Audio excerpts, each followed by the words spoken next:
Welcome to That's Pretty Neat with Rodger and Stefan, where we discuss neat, holistic, regenerative agriculture. Can you describe the micro water cycle for me? Yep. Well, firstly, let me start by saying that most people who went to school in America don't even know that there's a micro water cycle. I didn't. So when we went to school, we learned about the water cycle like it was the only one.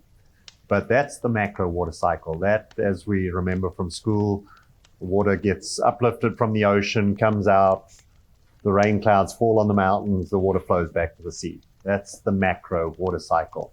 However, the macro water cycle is a fraction of the micro water cycle.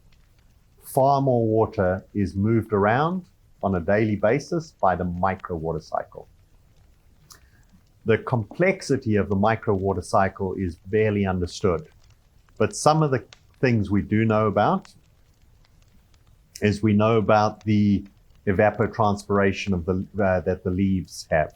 So rainwater that was stored in the ground, the plants are utilizing it, they bring water up to the leaves, the sunlight, some of the water leaves through the leaves of the plants. That's a tongue twister. And that's evapotranspiration. And so that's putting moisture into the atmosphere. However, by the same token, there's also the moisture that's coming out of the atmosphere via dew, via a dew point being reached at night, where we get dew on the ground in the morning, via fog. Fog's another one. And then there's this connection between the water that goes between the air, the atmospheric moisture on a micro scale, and the water that goes into the ground. So if you have bare soil and you have a heavy rainfall event, within sometimes as little as 30 minutes after the rainstorm, a whole bunch of that water has evaporated straight back up into the atmosphere. Wow. So what we find is that bare soil has up to 84% evaporation. Covered soils only have 10% evaporation. Well, that's a huge difference in the numbers.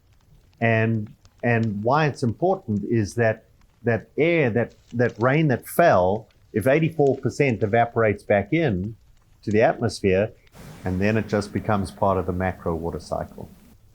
But also, if all that moisture went into the ground, well, what holds it and stores it in the ground?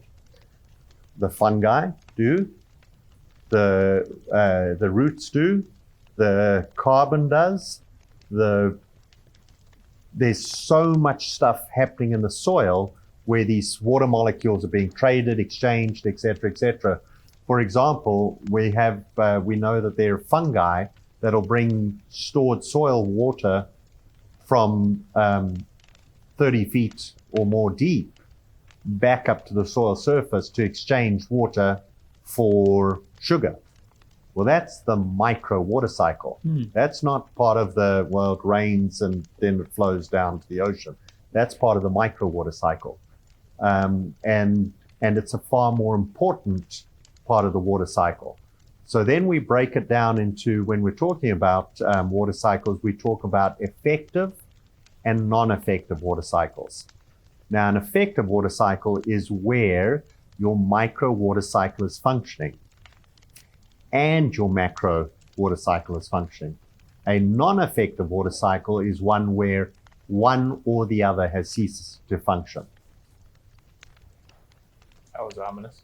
And unfortunately, much of the world has a non-effective water cycle. Generally, non-effective water cycles, I actually can't think of an exception. We can blame non-effective water cycles on human management and human intervention into the water cycle. We're the ones who break it. And without a functioning water cycle, the life cycles stop functioning. And without life, please believe me, we have no life. So it's really important that we start learning about the micro water cycle and learning how we can make sure we keep it cycling, because it is vital for all life on the planet.